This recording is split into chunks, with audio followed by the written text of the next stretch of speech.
ఈరోజు మనం బైబిల్ గ్రంథంలో నుంచి నేర్చుకొనబోతున్న పాఠం పేరు శ్రేష్ఠులైన జ్యేష్ఠులు ఎవరు? శ్రేష్ఠులైన జ్యేష్ఠులు ఎవరు? ఈరోజు సమాజంలో యావత్తు ప్రపంచమంతా మొదటి స్థానంలో ఉండాలి అని, ప్రారంభ స్థితిలోనే ఉండాలి అని, చిన్నవారు మొదలుకొని వృద్ధాప్య దశలో ఉన్న ప్రతి ఒక్కరూ కూడా, వృద్ధాప్య దశలో ఉన్నటువంటి వారి వరకు ప్రతి ఒక్కరూ కూడా ఆలోచిస్తూ ఉంటారు. జ్యేష్ఠులైన శ్రేష్ఠులెవరు అనే ఈ పాఠం రావటానికి మీ ముందుకు తీసుకుని రావడానికి కారణం ఏంటంటే, మనమందరము కూడా జ్యేష్ఠులుగా ఉండాలి అని, మనమందరము కూడా జ్యేష్ఠులైన వారముగా ఉంటే శ్రేష్ఠులుగా ఉంటాము అని,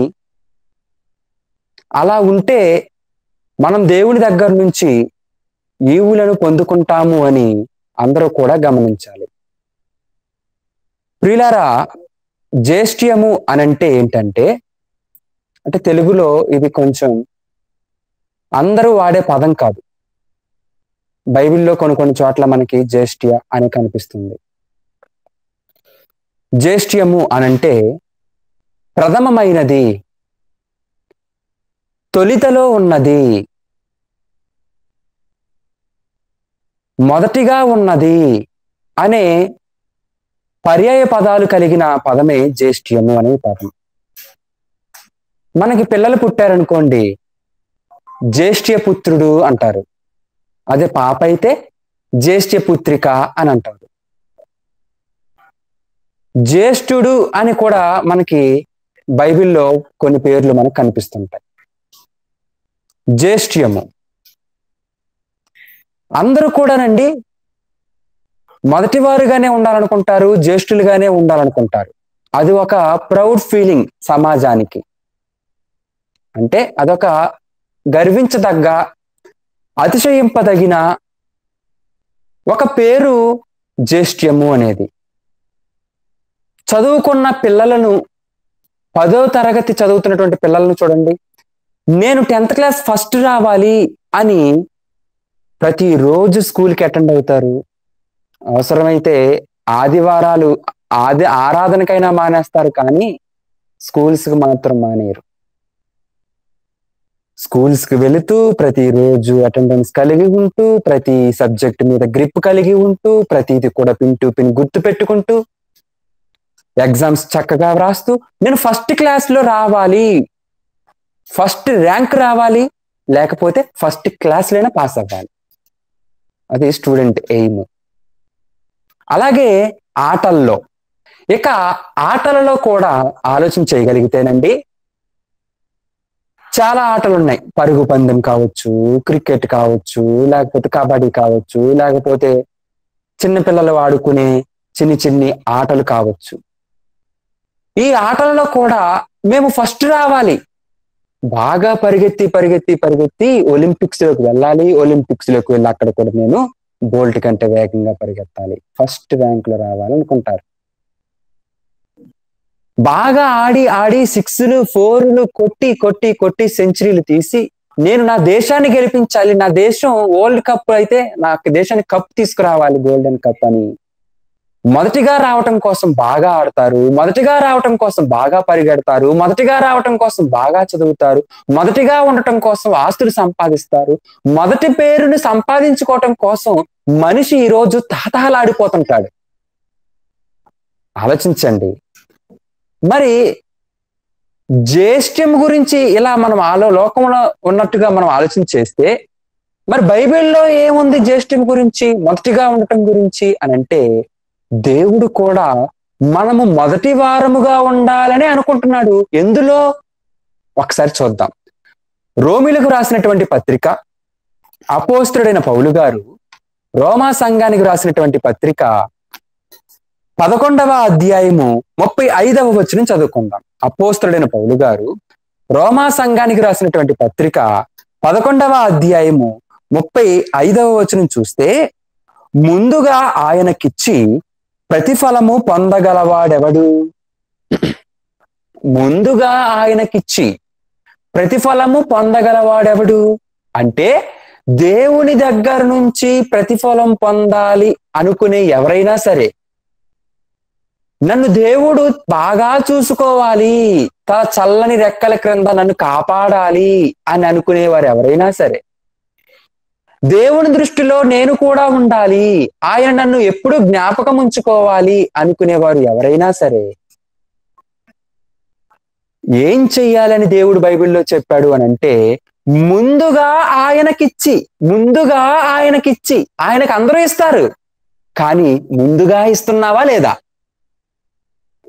ఆయనకి అందరూ చేస్తారు, కానీ నువ్వు చేస్తున్నావా లేదా? ముందుగా బైబిల్లో ఒక పొల్లైనను ఒక సున్నైనను తప్పిపోదు. ప్రతిదీ కూడా మనం పిన్ టు పిన్ ఆలోచన చేయాలి. ఉదాహరణకు చెప్తాను. పిన్ టు పిన్ అంటే బైబిల్లో యోహాను సువార్త 4:14 యేసు నేనే మార్గం, నేనే సత్యం, నేనే జీవం అన్నారు. ఫర్ ఎగ్జాంపుల్ చెప్తాను. నేనే మార్గం, నేనే సత్యం, నేనే జీవం అన్నారు కదా. నేనే మార్గం, నేనే జీవం, నేనే సత్యం అన్న ఆ మాటకి సౌండ్ తగ్గించేసుకోండి. నేను మార్గం, నేను సత్యం, నేను జీవం అన్న ఈ మాటకి వ్యత్యాసం ఉందంటారా లేదంటారా? మరొకసారి చెప్తున్నా. నేనే మార్గం, నేనే సత్యం, నేనే జీవం, ఇదొకటి ఉంది. నేను మార్గం, నేను సత్యం, నేను జీవం అని ఇదొకటి ఉంది. ఇప్పుడు ఈ రెండింటికి వ్యత్యాసం ఉందంటారా లేదంటారా? ఉంది. ఏంటా వ్యత్యాసం అని అంటే, అక్కడ నేనే అన్నాను, ఇక్కడ నేను అన్నాను. నేను అనంటే నాతో పాటు ఇంకొకరు కూడా ఉండొచ్చు, ఇంకొకరు అంటే 2 ఉండొచ్చు, 3 ఉండొచ్చు, 4 ఉండొచ్చు. కానీ నేనే అని అయితే ఎప్పుడైతే అంటానో అప్పుడు నేను కాకుండా ఇంకెవరూ లేరు అని అర్థం. అంటే పరలోకానికి యేసు తప్ప ఎవరు మార్గం కాదు, యేసు తప్ప ఎవరు జీవం కాదు, యేసు తప్ప ఎవరు సత్యం కాదు. యేసే సత్యం, యేసే జీవం, యేసే మార్గం అని మనకు అర్థమవుతుంది. అంటే ప్రతిదీ అక్కడ నేనే అన్నటువంటి ఆ అక్షరం, నే అనే ఆ దీర్ఘం కూడా మనకు అవసరం. అలాగే ఇక్కడ కూడా బైబిల్లో ఒక మాట ఉంది కదా, ముందుగా ఆయనకిచ్చి ప్రతిఫలము పొందగలవాడెవడు అంటే, ఆయనకిచ్చే ప్రతిఫలం పొందగలవాడెవడు అన్నంత వరకే మనం ఆగిపోయాం. ఆయనకిస్తే ప్రతిఫలం అనే దగ్గర ఆగిపోయాం. కానీ ముందుగా అన్న ఆ మాటనే ముందుగా ఎవరు చూశారు చెప్పాలి. అందరికి ఇప్పుడు ఆలస్యంగా అర్థం అవుతుంది అనుకుంటా ఈ విషయాలు. అర్థం కాని వారి గురించేనేమో దేవుడి పాటని చెప్పించాలనుకున్నాడు మీ అందరికి. కనుక నేనే మార్గం అన్న ఆ మాటలో నేనే అనే దీర్ఘం ఎలాగైతే మనం పట్టుకున్నామో, ఇప్పుడు ముందుగా ఆయనకిచ్చి అనే ఈ విషయాల్లో ముందుగా అనే ఈ మాటను కూడా మనం జాగ్రత్తగా ఆలోచన చేస్తే, ప్రతిఫలాన్ని పొందుకునే వారిలో ముందుగా ఇచ్చిన వారు ప్రతిఫలం పొందుకుంటున్నారన్నమాట. అంటే ముందుగా ఉన్న వారిని మనం ఏమన్నాం ఇందాక? మొదటి వారు, తొలితలో ఉన్నవారు, ప్రథమమైన వారు, ఇంకొకటి జ్యేష్ఠులు అని అన్నాము. అంటే ఇప్పుడు జ్యేష్ఠులకి ప్రతిఫలం, జ్యేష్ఠులు దేవుని దృష్టిలో ఉంటారు, జ్యేష్ఠులు శ్రేష్ఠులు అవుతున్నారు, అంతే కదా? రైట్. మనుషులుగా మనమే అన్నిటిలో ముందుగా ఉండాలి అని అనుకుంటే, మరి దేవుడు కూడా మన గురించి ముందుగా ఉండాలని అనుకోడా? అందుకునే దేవుడు పాత నిబంధనలో కూడా చట్టాలను ప్రవేశపెట్టినప్పుడు నాకు అన్నీ కూడా తొలిచూలివి కావాలి అని ఇశ్రాయేలీయులకు చట్టాన్ని ప్రవేశపెట్టాడు. కొన్ని విషయాలను మనం చూద్దాం, చూడండి. రైట్. పాత నిబంధనలోనికి వెళ్ళిపోతే నిర్గమాకాండము 13వ అధ్యాయము 2వ వచనం చదువుకుందాము. నిర్గమాకాండము 13వ అధ్యాయము 2వ వచనాన్ని ఒకసారి మనం చూద్దాం, చూడండి. నిర్గమాకాండం 13వ అధ్యాయం 2వ వచనం. ఇశ్రాయేలీయులలో మనుషుల యొక్కయు పశువుల యొక్కయు ప్రథమ సంతతి అనగా ప్రతి తొలిచూలు పిల్లను నాకు ప్రతిష్ఠించుము, అది నాదని చెప్పెను. దేవుడు ఏమంటున్నాడంటే ఇశ్రాయేలీయులతో, మోషే అహరోనులతో చెబుతూ, ఈ మాటలు ఇశ్రాయేలుకి చెప్పాలని చెబుతూ, చట్టాన్ని ప్రవేశపెడుతూ, పాత నిబంధనని దేవుడు ఇస్తూ ఏమని చెప్పారు అని అంటే, దేవుడు ఇశ్రాయేలీయులలో తొలిచూలు పిల్లలందరూ నావారు, అంటే తొలిచూలిగా పుట్టిన వారందరినీ కూడా ఇశ్రాయేలీయులు ఏం చేయాలి? ఇప్పుడు దేవునికి ప్రతిష్ఠించేసుకోవాలి, దేవుని దగ్గరికి వాళ్ళని పంపించేయాలి, దేవుని సేవకు వారిని అప్పగించుకోవాలి. ఇక ముందుగా పుట్టిన వారు ఎవరైతే ఉన్నారో వారు నా వారు కాదు అని ఇశ్రాయేలీయులు వాళ్ళని తప్పించి దేవునికి అప్పగించాలి. అంతే కదా? అయితే దేవుడే మరలా రాజీపడి, మరి నేను శ్రేష్ఠులను అనగా ముందుగా ఉన్నటువంటి జ్యేష్ఠులను నేను అడిగాను కదా పిల్లలని, అయితే ఇశ్రాయేలులో అందరినీ కాదు, వారికి బదులుగా ఇదిగో పలానా గోత్రికులను నాకు అప్పగించండి అని దేవుడు లేవీయులను మాత్రం జ్యేష్ఠులుగా, ఈ జ్యేష్ఠులకు ప్రతిగా వారిని స్వీకరిస్తున్నట్టు మనం అదే బైబిల్లో కూడా చూడగలం, ఇదే బైబిల్లో చూడగలం. చూడండి ఎక్కడుంది? సంఖ్యాకాండము 3వ అధ్యాయము 11, 12 వచనాలను చదువుకుందాం. సంఖ్యాకాండము 3వ అధ్యాయము 11, 12 వచనాలను మనం చదువుకుందాం. సంఖ్యాకాండం 3వ అధ్యాయం 11, 12 వచనాలు. మరియు యెహోవా మోషేకు ఇలాగు సెలవిచ్చెను, ఇదిగో నేను ఇశ్రాయేలీయులలో తొలిచూలి అయిన ప్రతి మగపిల్లకు మారుగా ఇశ్రాయేలీయులలో నుండి లేవీయులను నా వశము చేసుకొని ఉన్నాను. ప్రతి తొలిచూలియు నాది గనుక లేవీయులు నా వారై ఉందురు. చూడండి, దేవుడే వీరి విషయాలలో, ఇశ్రాయేలీయుల విషయాలలో రాజీ పడ్డాడంటారా? అవునండి. ప్రతి తొలిచూలు పిల్లలు నా వారే అన్నంత మాత్రాన మీరు ఇచ్చేస్తారు కాబట్టి నేను మీ మనసును కూడా నేను ఎరుగుతాను. దేవుడు ఆలోచన చేయండి, అబ్రహాము దగ్గర ఒక మనవి పెట్టాడు దేవుడు. మనవి కాదు, అది అబ్రహాముతో చెప్పాడు. ఏమని చెప్పాడు అని అంటే, నీకు ఒకగానైనటువంటి ఒక కుమారుడు ఇస్సాకుని నాకు అప్పగించు, నాకు బలిచ్చేయి అని అడిగితే దేవుడి మాటని అబ్రహాము కాదన్నాడా? కాదనలేదు, బలి ఇవ్వటానికి వెళ్ళిపోయాడు. మనసు చూశాడు. ఆ తర్వాత నాకు బలి వద్దు, అక్కడ బలి పశువు ఉంది, ఆ పశువు నువ్వు కానీ ఇస్సాకు బలి మాత్రం నాకు వద్దు అని అన్నాడు. అంటే మనసును చూసిన దేవుడు మరలా ఇస్సాకుని బలి తీసుకోలేదు. అలాగే ఇశ్రాయేలీయులలో ఉన్నటువంటి తొలిచూలు పిల్లలైన ప్రతి ఒక్కరూ నా వారే అని చెప్పిన దేవుడు మరలా ఇశ్రాయేలీయులు ఇస్తుంటే ఇస్తారేమో అనుకుని దేవుడు కూడా వారి మనసును గమనించి, ఇక మీ పిల్లలలో ప్రతి ఒక్క తొలిచూలు పిల్లలు నాకు వద్దు, కానీ ఇదిగో పలానా వారిని, ఒక తెగవారిని మాత్రం నా కోసం అప్పగించండి. ఆ తెగవారు ఎవరంటే రూబేనీయులు, షిమ్యోనీయులు, బెన్యామీయులు, వీరెవరు కాదు, లేవీయులను నాకు అప్పగించండి. లేవీ గోత్రికులందరూ నాకు ప్రతిష్ఠించండి, వారిని నేను ఈ తొలిచూలుకు ప్రతిగా స్వీకరిస్తాను అని దేవుడు వారిని స్వీకరించాడు. అంటే దేవుని దృష్టిలో కూడా ఎలాంటి ఆలోచనలు ఉన్నాయో తెలుసా? తొలిచూలుగా ఉన్నవారు నాకు కావాలి అనుకుంటున్నాడు. ఇంకొక విషయం చెప్పమంటారా? ఈ తొలిచూలు విషయంలోనే దేవుడు ఒక పండగను కూడా ప్రవేశపెట్టి, ఆ పండగకు దేవుడు పెట్టిన పేరు, బైబిల్లో రాయబడినటువంటి పేరు ఏంటో తెలుసా?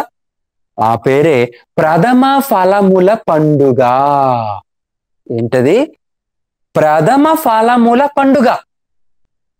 అంటే ప్రథమంగా వచ్చినటువంటి ఫలాలన్నీ దేవునికేనా?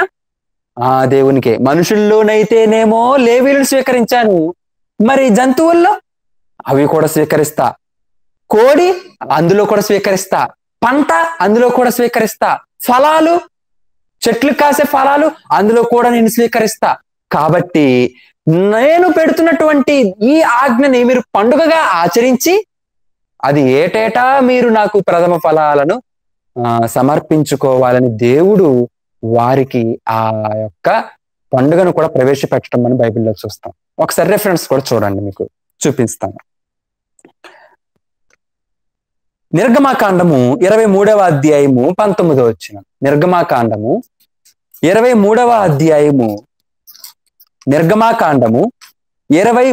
అధ్యాయము 19వ వచనం చదువుకుందాం. నిర్గమాకాండం 23:19.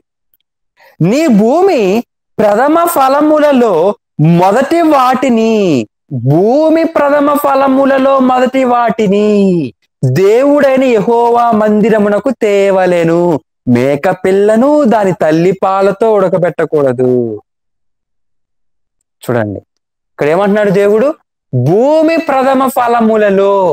అంటే భూమి ప్రథమ ఫలములేంటి?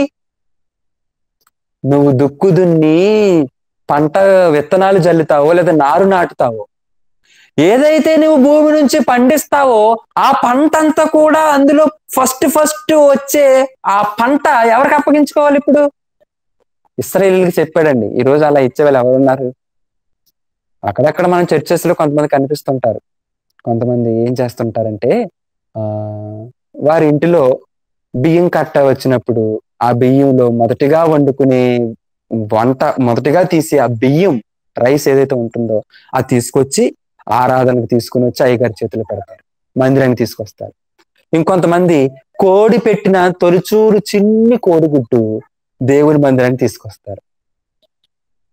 వీటిని తీసుకొస్తున్నారు, కానీ అసలు ఈ రోజు క్రొత్త నిబంధనలో ఉన్నటువంటి వారు వేటిని తీసుకుని రావాలి, అసలు ఎలా నడుచుకోవాలి అనే ఈ విషయాల మీద మాత్రం అవగాహన లేకుండా ఉన్నారు కొంతమంది. ఆలోచించేద్దాం. ఇక్కడ ఏమంటున్నాడు దేవుడు? భూమి ప్రథమ ఫలములలో తొలిచూలు వాటిని నాకు ప్రతిష్ఠించండి, నా దగ్గర తీసుకుని రండి, మందిరానికి తీసుకొచ్చేయండి, సన్నిధికి తీసుకొచ్చేయండి అని దేవుడు ఇశ్రాయేలుతో చెప్పడం జరిగింది. నెక్స్ట్ ఇంకొక వచనం కూడా చూడండి. నిర్గమాకాండము 34వ అధ్యాయము 22వ వచనం.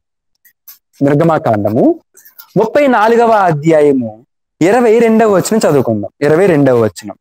మరియు నీవు గోధుమల కోతలో ప్రథమ ఫలముల పండుగను అనగా వారముల పండుగను సంవత్సరాంతమందు పంట కూర్చు పండుగను ఆచరింపవలెను. ఇక్కడ కనిపించింది చూసారా? అక్కడేమో భూఫలములలో తొలిచూలిగా ప్రథమమైనవన్నీ నాకు అప్పగించాలని చెప్పిన దేవుడు దానిని ఒక పండుగగా కూడా ఆజ్ఞగా ఇచ్చాడు అని ఇక్కడ మనకు కనిపిస్తుంది. అంటే మేము చెప్పే ప్రతి విషయానికి కూడా బైబిల్ ఎవిడెన్స్ చూపిస్తున్నాం. ఆలోచన చేయండి, జాగ్రత్తగా గమనించండి. ఇంత గొప్ప విషయాలు బైబిల్లో పాత నిబంధనలో మనకు కనిపిస్తున్నాయి. అందుకేనండి దేవుడు హేబేలుని ఎందుకు స్వీకరించాడు? హేబేలు యొక్క అర్పణను దేవుడు లక్ష్య పెట్టడానికి గల కారణం ఏంటి? చాలా కారణాలు ఉన్నాయి. అందులో వన్ ఆఫ్ ద రీజన్ ఇది కూడా అయి ఉండొచ్చు అని మనం అనుకోవచ్చు. అదేంటంటే ఒకసారి చూడండి, మీరే చూడండి. ఆదికాండము 4వ అధ్యాయము 4వ వచనం. ఆదికాండము 4వ అధ్యాయము 4వ వచనంలో చూస్తే, కొంతకాలమైన తర్వాత కయీను పొలము పంటలో కొంత యెహోవాకు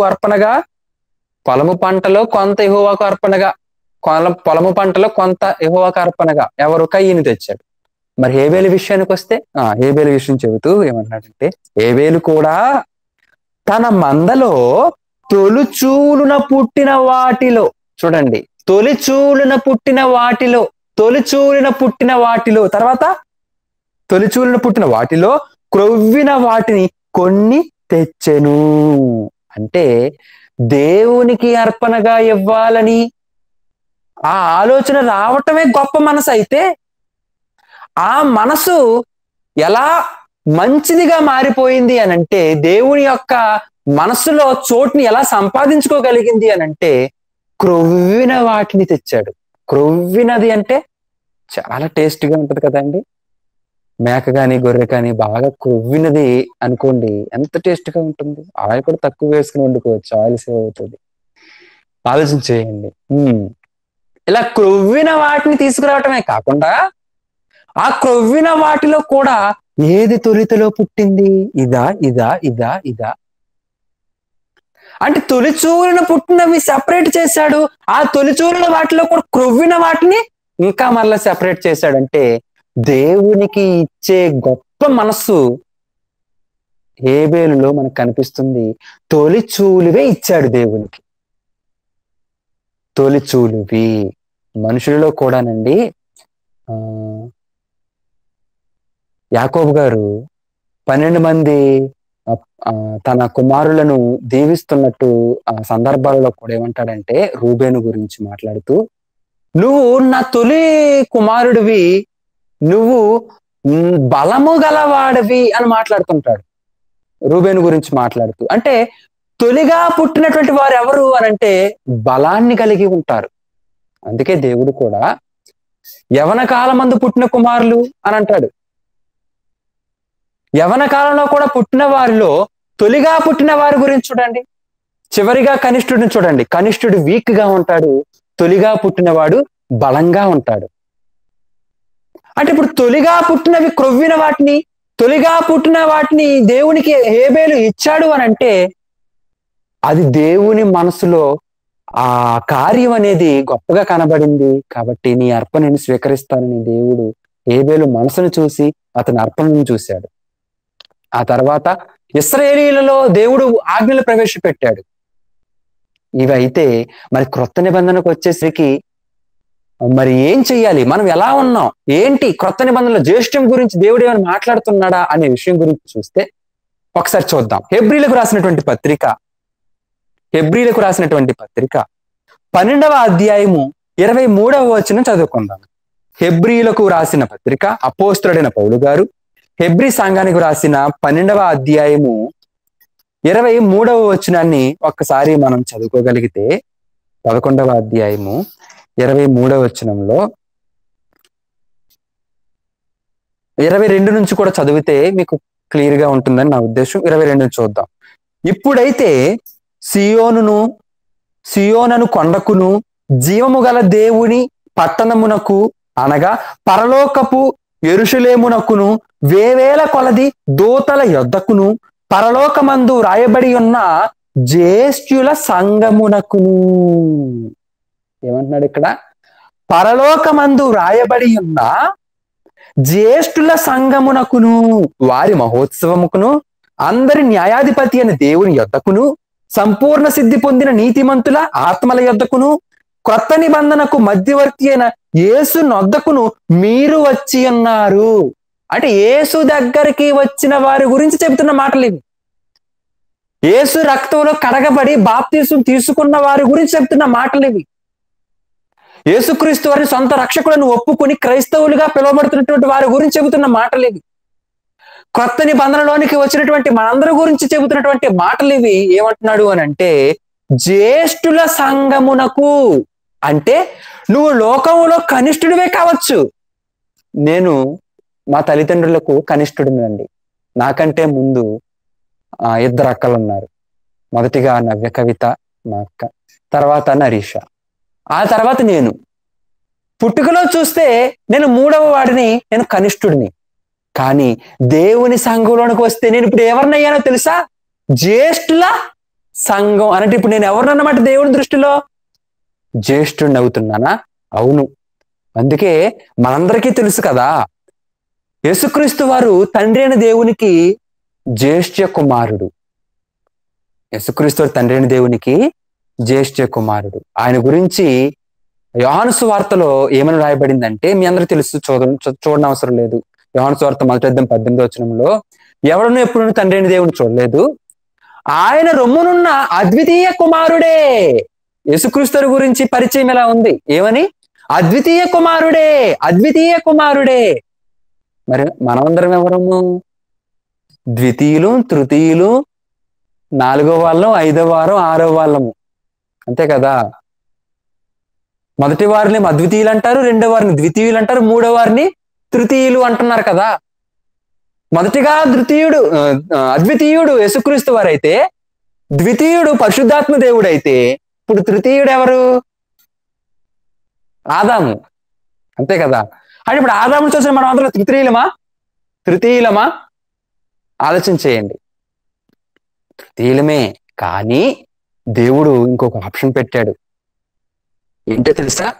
యేసుక్రీస్తు వారిలా చూడాలనుకున్నాడు.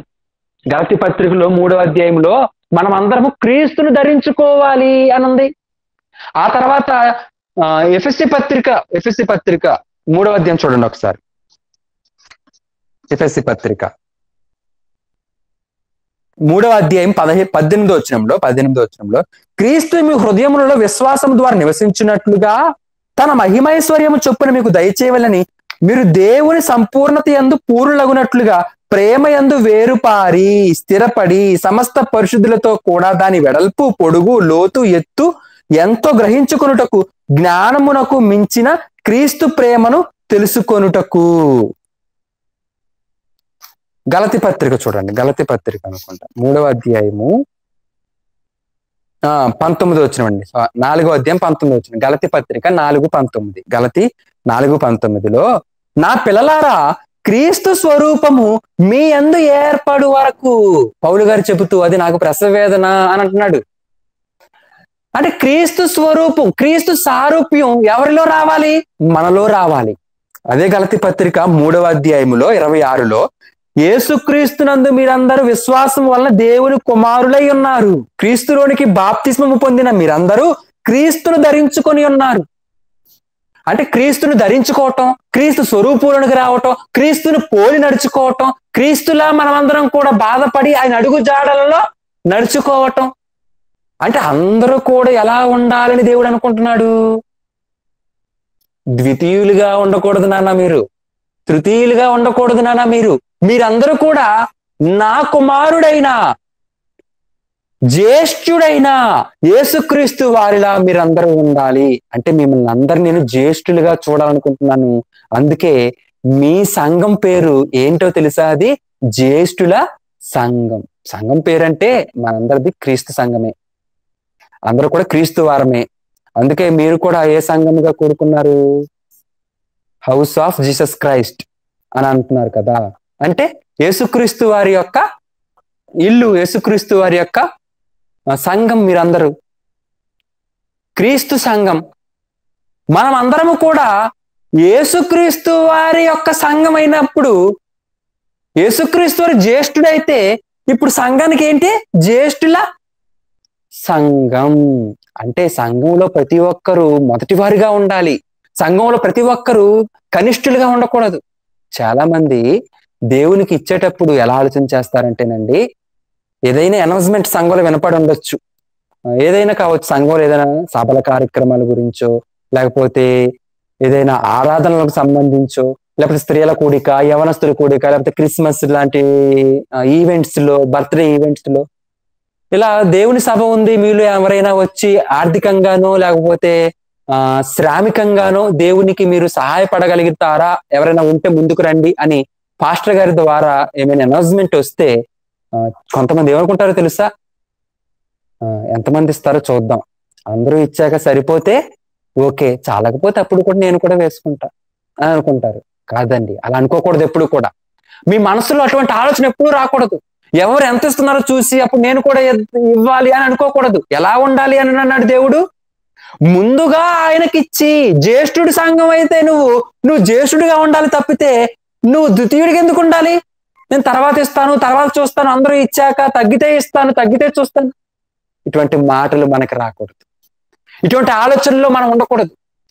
దైవజనుడు సంపూర్ణముగా సన్నద్ధుడై ప్రతి సత్కార్యమునకు పూర్ణముగా సిద్ధపడిపోయి ఉండాలని దేవుడు చెబుతుంటే, మనమేమో సిద్ధపాటు లేకుండా ద్వితీయులుగా, తృతీయులుగా, కనిష్ఠులుగా మనం ఉంటే అది దేవునికి ఇష్టమా? దేవుడు మనల్ని మెచ్చుకుంటాడా? దేవుడు మనల్ని ఇష్టపడి తన మనసులో పెట్టుకుంటాడా? దేవుడి దృష్టిలో మనం ఉండగలుగుతామా? ఉండలేం. ఉండకపోవటమే కాకుండా జ్యేష్ఠులను దేవుడు చేర్చుకుంటాడు, మనలాంటి వారిని దేవుడు నరకానికి తోసేస్తాడు. అందుకే మనం భయముతో ప్రతి విషయంలో జ్యేష్ఠులుగా ఉండాలి, ముందుగా ఇవ్వాలి, ముందుగా చెయ్యాలి, ముందుగా ఆలోచన చెయ్యాలి, నేను ముందున్నాను అని మనము కూడా దేవుని పనులలో ముందుకు వెళ్ళాలి. దేవుని సేవని పైకి మనం తీసుకుని వెళ్ళాలి. దేవుని ఆత్మల రక్షణ కోసం మనం కూడా తాపత్రయపడాలి, తాతలాడాలి. ఇంకొక మాట చూద్దాం. యాకోబు పత్రిక 1వ అధ్యాయము 18వ వచనం. యాకోబు పత్రిక 1వ అధ్యాయము 18వ వచనం చదువుకుందాం. యాకోబు పత్రిక 1వ అధ్యాయము 18వ వచనం. ఆయన తాను సృష్టించిన వాటిలో మనము ప్రథమ ఫలముగా ఉండునట్లు సత్యవాక్యము వలన మనలను తన సంకల్ప ప్రకారము కనెను. మనం ఎలా ఉండాలని దేవుడు కన్నాడు, ఆయన సంకల్పం ఎలా ఉందో తెలుసా? ఇదిగో వీళ్ళు ఫస్ట్ ఉండాలి, వీళ్ళు సెకండ్ ఉండాలి, వీళ్ళు థర్డ్ ఉండాలి, వీళ్ళు ఫోర్త్ ఉండాలని దేవుడు అనుకోలేదు. ఎవరు కూడా దిగజారిపోవాలని దేవుడు ఎప్పుడు ఆయన సంకల్పించుకోలేదు. అందరము ఎలా ఉండాలని దేవుడు అనుకున్నాడు అని అంటే ప్రథమ ఫలముగా ఉండునట్లు. అంటే ఒకప్పుడు దేవుడు ప్రథమ ఫలముల పండుగ ఎందుకు చేయమని ఆచరించమని చెప్పాడన్నమాట. ఆలోచించేయండి. ధర్మశాస్త్రం క్రీస్తుకి ఛాయారూపం అని అంటే క్రీస్తు ఎవరు? జ్యేష్ఠుడు. అంటే యేసుక్రీస్తు దగ్గర నడిపించడానికి ధర్మశాస్త్రం ముందుగా వచ్చింది. ముందుగా వచ్చిన ధర్మశాస్త్రం యేసుక్రీస్తు దగ్గరికి నడిపిస్తే యేసుక్రీస్తు దగ్గరికి వచ్చిన మనం అందరం కూడా జ్యేష్ఠులుగా ఉండాలంటే ఇప్పుడు ఆ రోజు ప్రథమ ఫలముల పండుగ ఈ రోజు ప్రథమ ఫలముగా ఉన్నటువంటి సంఘాన్ని సూచిస్తుంది. ఇచ్చే భూ పంటల్లో ప్రథమ ఫలములు దేవునికి ఇచ్చేయాలి. ఆలోచన చేయండి. అలాగే వచ్చినటువంటి పశువుల్లో తొలిచూలివి దేవునికి ఇచ్చేయాలి. అలాగే ఇశ్రాయేలు అందరిలో కూడా తొలిగా పుట్టిన వాళ్ళందరిలో కూడా దేవునికి ఇచ్చేయాలి. అందుకు ప్రతిగా లేవీయులని ఇచ్చేయాలి. అయితే ఈరోజు మనం కూడా లేవీయులని ఇద్దామా? ఈరోజు లేవీయులు ఎక్కడ ఉన్నారు? భారతదేశంలో ఆంధ్రులుగా ఉన్నారు, మరాఠీలుగా ఉన్నారు, తమిళ వాళ్ళుగా ఉన్నారు, కన్నడ వాళ్ళుగా వాళ్ళు ఉన్నారు, ఒడియా వాళ్ళు ఉన్నారు. మరి ఈ లేవీయులు ఎక్కడ ఉన్నారు? లేరు. పోని దేవుడికి ఒక కోడిగుడ్డు తొలిగా వచ్చినటువంటి గుడ్డు ఇస్తే సరిపోతుందా? దేవునికి తొలిగా వచ్చిన పంటలో కొంత ఇస్తే దేవునికి సరిపోతుందా? కాదండి. మనమే దేవునికి సజీవ యాగముగా సమర్పించుకోవాలి. రోమాపత్రిక 12వ అధ్యాయము అపోస్తలుడైన పౌలు గారు రోమా సంఘానికి రాసినటువంటి పత్రిక 12వ అధ్యాయము 1వ వచనం చూస్తే, కాబట్టి సహోదరులారా, పరిశుద్ధమును దేవునికి అనుకూలమునైన సజీవ యాగముగా మీ శరీరములను ఆయనకు సమర్పించుకొనుడి. ఒకప్పుడు సమర్పించమన్నాను పశువులను, ఒకప్పుడు సమర్పించమన్నాను భూ పంటను, ఒకప్పుడు సమర్పించమన్నాను లేవీయులను మాత్రము. కానీ ఈ రోజు నేను సమర్పించమంటున్నాను మీ దేహాలను. నీ కళ్ళు, నీ చెవులు, నీ కాళ్ళు, నీ చేతులు, నీ మాటలు, నీ అవయవాలన్నీ కూడా ఎలా ఉండాలి అని అంటే దేవుని కోసం ఉపయోగపడాలి. ఉదయాన్నే లేచి దేవుని మాటలు చూస్తున్నారా? ఉదయాన్నే లేచి దేవుని పాటలు వింటున్నారా? ఉదయాన్నే లేచి దేవుని కోసం ఏమైనా ఆలోచనలు కలిగి ఉన్నారా? ఉదయాన్నే లేచినా మన గురించే, రాత్రి పడుకుంటూ ఆలోచించి కలలు కంటూ పడుకునేది కూడా మన గురించే. కానీ దేవుని గురించి ఎవరండి ఆలోచించేస్తున్నారు? దేవుని గురించి ఎవరండి ఈ రోజు పట్టించుకుంటున్నారు? నేను దేవుని విషయాల్లో త్వరితగా ఉండాలి అని ఎవరండి తహతహలాడుతున్నారు? ఆలోచన చేయండి. రన్నింగ్ రేస్ లో ఫస్ట్ రావాలని పరిగెట్టే వాళ్ళని చూసి క్లాప్స్ కొట్టాం. కబడ్డీలో ఫస్ట్ వచ్చిన వారిని చూసి క్లాప్స్ కొట్టాం. క్రికెట్ లో ఫస్ట్ వచ్చిన వారి గురించి క్లాప్స్ కొట్టాం. క్లాస్ లో ఫస్ట్ చదివిన విద్యార్థుల గురించి ఆలోచించి క్లాప్స్ కొట్టాం. కానీ దేవునిలో తొలిగా ఉన్నటువంటి వారిని చూసి నేను కూడా అలాగే నడుచుకోవాలని మీరెప్పుడైనా సంతోషపడుతున్నారా? మనం ఎప్పుడైనా అలా ఆలోచించేస్తున్నామా? మీరు, నేను, అందరం కూడా ఆలోచన చేయాలి. ఇంకొక మాట చూద్దాం. దేవుడు రాయించినటువంటి విషయం హెబ్రీయులకు రాసినటువంటి పత్రిక 11వ అధ్యాయము 40వ వచనం. హెబ్రీయులకు రాసినటువంటి పత్రిక 11వ అధ్యాయము 40వ వచనం చదువుకుందాం. అపోస్తలుడైన పౌలు గారు హెబ్రీ సంఘానికి రాసిన 11వ అధ్యాయం 40వ వచనంలో, వీరందరూ తమ విశ్వాసము ద్వారా సాక్ష్యము పొందిన వారైనను మనము లేకుండగా సంపూర్ణులు కాకుండా నిమిత్తము దేవుడు మన కొరకు మరీ శ్రేష్టమైన దానిని ముందుగా సిద్ధపరచను, అనగా వీరు వాగ్దాన ఫలము అనుభవింప లేదు. మరీ శ్రేష్టమైన దానిని దేవుడు ముందుగా సిద్ధపరిచెను. దేవుడి సిద్ధపాటు ముందుగా ఉంది. మరి నీ సిద్ధపాటు వెనకగా ఉందా? మధ్యలో ఉందా? ముందుగా ఉందా? ఆలోచన చేయండి. మనకి ఇవ్వాలనుకుని దేవుడు పరలోకాన్ని ముందుగా చేసేసాడు. మనల్ని దేవుడు ప్రథమ ఫలముగా చూడాలని దేవుడు ముందుగా సంకల్పించుకున్నాడు. దేవుడు అన్ని ముందుగా చేసుకుంటూ వచ్చాడు. చూడండి, చెప్పమంటారా? మనం పాపం చేసేది భూమి మీద పుట్టిన తర్వాత, అంతే కదా? రైట్. కానీ ఈ పాపానికి ప్రాయశ్చిత్తంగా యేసుక్రీస్తు వారిని మనం పాపం చేసిన తర్వాత పరలోకంలో పుట్టించుకున్నాడా, మనం అసలు భూమి మీదకి రాకముందే పరలోకంలో పుట్టించేసుకున్నాడా? ముందుగా పరలోకంలో యేసుక్రీస్తు వారిని పుట్టించుకున్నాడు. మనకి ఆదరణ కలగాలని, ఆదరణకర్తగా యేసుక్రీస్తు వారి తర్వాత కావాలని మనల్ని చేసిన తర్వాత దేవుడు పరిశుద్ధాత్మ దేవుణ్ణి పరలోకంలో పుట్టించుకున్నాడా, లేకపోతే మనకంటే ముందుగా పరిశుద్ధాత్మ దేవుని పరలోకంలో పెట్టుకున్నాడా, కన్నాడా? మనకంటే ముందుగా పరిశుద్ధాత్మ దేవుడు ఉన్నాడు. మనం పుట్టిన తర్వాత మనకు సేవలు చేయాలని దేవదూతల్ని మన తర్వాత వాటిని చేశాడా, మనకంటే ముందుగా పరలోకంలో కోట్ల కొలదిగా దేవదూతల్ని దేవుడు పరలోకంలో చేశాడా? మనకంటే ముందుగా.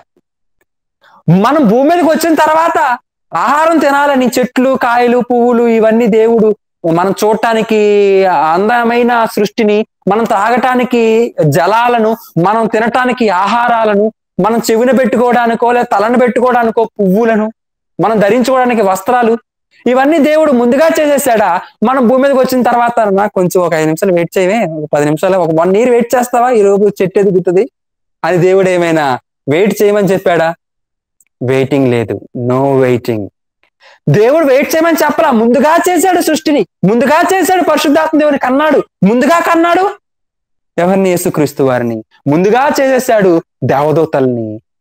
అన్నిటినీ దేవుడు ముందుగా చేసి పరలోకంలో మనం ఉండాలని, మనం మంచిగా బ్రతికితే పరలోకానికి వెళ్తామని, ఆ పరలోకాన్ని కూడా మనకంటే ముందుగా సిద్ధపరిచేశాడు. శ్రేష్టమైన, మరీ శ్రేష్టమైన దాన్ని అన్ని దేవుడు ముందుగా చేసి నువ్వు కూడా ముందుగా ఉండాలని, నువ్వు ముందుగా ఉన్న తర్వాత ఆయన వెనకగా చెప్పలేదు.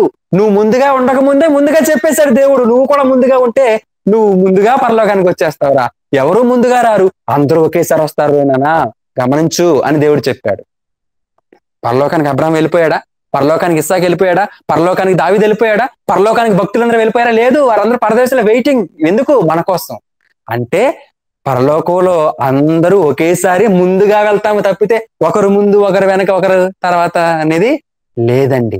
దేవుని ఆలోచనలు కూడా ముందుగా ఉన్నాయి. అందరూ ముందుగా ఉండాలని దేవుడు ముందుగా సంకల్పించేసుకున్నాడంటే, ఈ రోజు ముందుగా ఉండనిది ఎవరు? సంఘంలో అనౌన్స్మెంట్ చేయాలండి అయ్యగారు, టైం అవస్తుంది, అందరూ పనులను సిద్ధపాటు చేసుకొని దేవుని మాటలు వినుటకు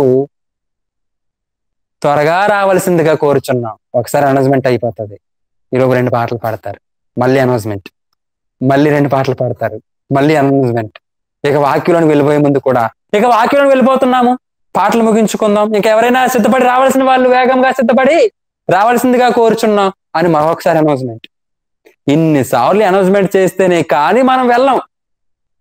కానీ దేవుని సన్నిధిలో ముందుగా ఉండాలని ఎంతమంది ఆలోచన చేస్తున్నారండి? నేను దేవుని పాట ముందుగా పాడాలి అని ఎంతమంది ఆలోచన చేస్తున్నారు?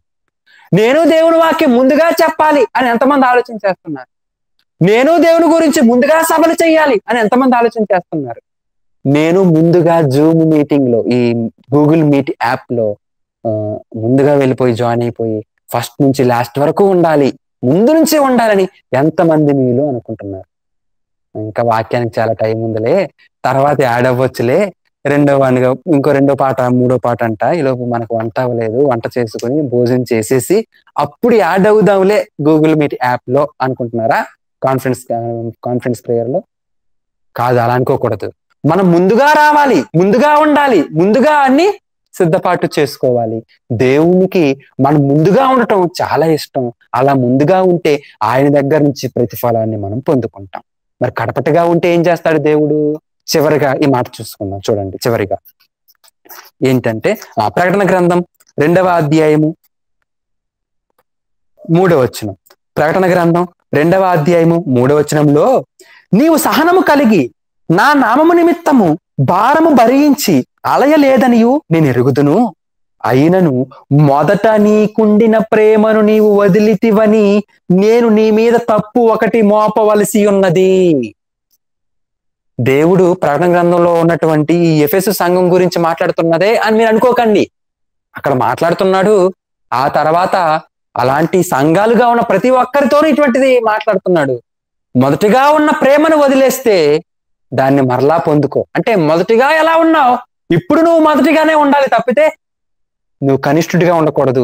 అందరూ మొదటి వారిగా ఉండాలి, కడపటి వారిగా ఉండకూడదు అని దేవుని ఉద్దేశం మనకి ఇక్కడ కనబడుతుంది. మరి కడపటి వారిగా ఉంటే, మొదటిగా ఉన్న ప్రేమను వదిలేస్తే, మనం మొదటి వారంగా లేకుండా కడపటి వారం అయిపోతే ఏమైపోతుంది? క్రింద చెప్పాడు చూడండి 5వ వచనంలో, నీవు ఏ స్థితిలో నుండి పడితే అది జ్ఞాపకం చేసుకుని మారు మనసు పొంది మరలా ఆ మొదటి క్రియలు చేయి, ముందు క్రియలు చేయి, జ్యేష్ఠ క్రియలు చేయి. జ్యేష్ఠుడిగా ఉండు, మొదటివాడిగా ఉండు, తొలితివాడిగా ఉండు, ప్రథమ ఫలమైన వాడిగా ఉండు. మరి చివరి వాడివైపోతే ఏం చేస్తాను? అట్లు చేసి నీవు మారు మనసు పొందితే సరి, లేని ఎడల నేను నీ వద్దకు వచ్చి నీ దీపస్తంభమును దాని చోట నుండి తీసివేతును. దీపస్తంభం అంటే దీపస్తంభం కాదు అక్కడ, దీపమని ఆ దీపం వెలుగుతుందని అది మాత్రం కాదు అక్కడ. ఈ రోజు వెలగవలసింది ఏంటి? మనం. మీరు లోకానికి వెలుగు అన్నారు. అంటే ఈరోజు వెలుగు మనమైతే, ఈరోజు మనం దేవునికి మొదటి వారముగా కనబడకపోతే, తొలిత స్థితిలో, ప్రథమ స్థితిలో, జ్యేష్ఠ స్థితిలో మనం ఉండకపోతే, మనం కనిష్ఠులుగా ఉంటే, మనం దేవుని దృష్టిలో దిగజారిపోయి ఉంటే, దేవుని పనులలో మనం వెనకబడిపోయి ఉంటే, ఆత్మీయ స్థితిలో మనల్ని మనం పడవేసుకొని ఉంటే ఏమైపోతుందని అంటున్నాడంటే, ఈ దీపస్తంభాన్ని దాని చోట నుంచి తీసేస్తాను అంటే మనల్ని దేవుడు తీసేస్తాడా? అంతే. దేవుడు మనల్ని లేపేస్తా అంటున్నాడు చూడండి. దేవుడు మనల్ని ఉంచను అంటున్నాడు చూడండి.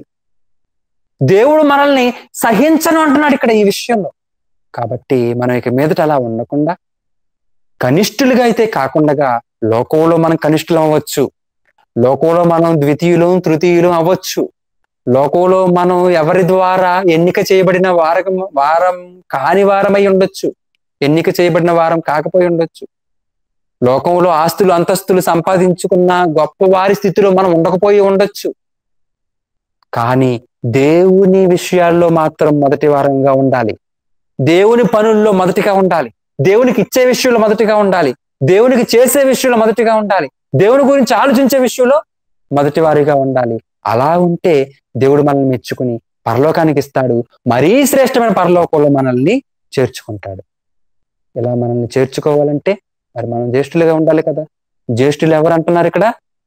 శ్రేష్ఠులు, మరీ శ్రేష్టమైన అని మనకు కనిపించింది. ఒకసారి మీరే చూడండి ఆ వచనం చివరిగా, టాపిక్ కి సంబంధించిన రిఫరెన్స్ చివరిగా చూసి ముగించుకుందాం. ప్రకటన గ్రంథం 12వ అధ్యాయం 23వ వచనంలో, ప్రకటన గ్రంథం 12వ అధ్యాయము 23వ వచనంలో చూస్తే, పరలోకమందు వ్రాయబడిన జ్యేష్ఠుల సంఘమునకును వారి మహోత్సవమునకును అందరి న్యాయాధిపతిని దేవుని యొద్దకును సంపూర్ణ సిద్ధి పొందిన నీతిమంతుల ఆత్మల యొద్దకును క్రొత్త నిబంధనకు మధ్యవర్తి హేబేలు నొద్దకును, హేబేలు కంటే కొత్త నిబంధనకు మధ్యవర్తిని యేసునొద్దకును హేబేలు కంటే మరీ శ్రేష్టముగా పలుకు ప్రోక్షణ రక్తమునకును మీరు వచ్చి ఉన్నారు. అంటే మరీ శ్రేష్టమైన ప్రోక్షణ రక్తానికి వచ్చి ఉన్న మనం అందరం మరీ శ్రేష్ఠులమైతే, ఇప్పుడు శ్రేష్ఠులైన జ్యేష్ఠులు ఎవరు? క్రీస్తు రక్తం ద్వారా కడగబడిన మనం జ్యేష్ఠులమైతే ఆ జ్యేష్ఠత్వాన్ని మీరు కాపాడుకుంటున్నారా లేదా? ఒకప్పుడు జ్యేష్ఠత్వాన్ని కాపాడుకోనందుకు ఏశావు భ్రష్టుడైపోయాడు. ఈరోజు యేసుక్రీస్తు వారి ద్వారా మనకు వచ్చిన ఈ జ్యేష్ఠత్వాన్ని కాపాడుకోకపోతే మనం శ్రేష్ఠులమవుతామో లేదా భ్రష్టులమవుతామో మీకే అర్థం కావాలి. ఆలోచన చేయండి, మంచి నిర్ణయం తీసుకోండి, ప్రతి విషయంలో ముందుగా ఉండండి. ప్రార్థన చేసుకుందాం. మమ్మల్ని మిక్కిలిగా ప్రేమించిన దయగలిగిన మా కన్న తండ్రి, మీ కుమారుడిని యేసుక్రీస్తు వారి పేరట మీకు వందనమున్నాయి. మంచి మాటలను చెప్పటానికి నాకు సమయాన్ని కల్పించినందుకు కృతజ్ఞతాస్తుతులు తండ్రి. విన్నటువంటి మీ పిల్లలు మీ మాటలను మర్చిపోకుండా జ్యేష్ఠులుగా మొదటి వారిగా ఉండటానికి సహాయం చేయండి. ప్రతి విషయంలో మీ పనులలో ఆత్మీయ స్థితిలో ముందుగా ఉండి పడిపోకుండా, కడపటి స్థితికి జారిపోకుండా మేమందరం కూడా మమ్మల్ని మేము మరణం వరకు నమ్మకంగా కాపాడుకోవడానికి సహాయమును దయచేయమని ఈ అవకాశం మీ పిల్లల ద్వారా నాకు అప్పగించినందుకు మరొకసారి వందనం తెలియజేసుకుంటూ ఈ ప్రార్థన మా ప్రభువు రక్షకుడైన క్రీస్తు వారి నామమున అడిగి వేడుకుంటున్నా మా కన్న తండ్రి. ఆమేన్.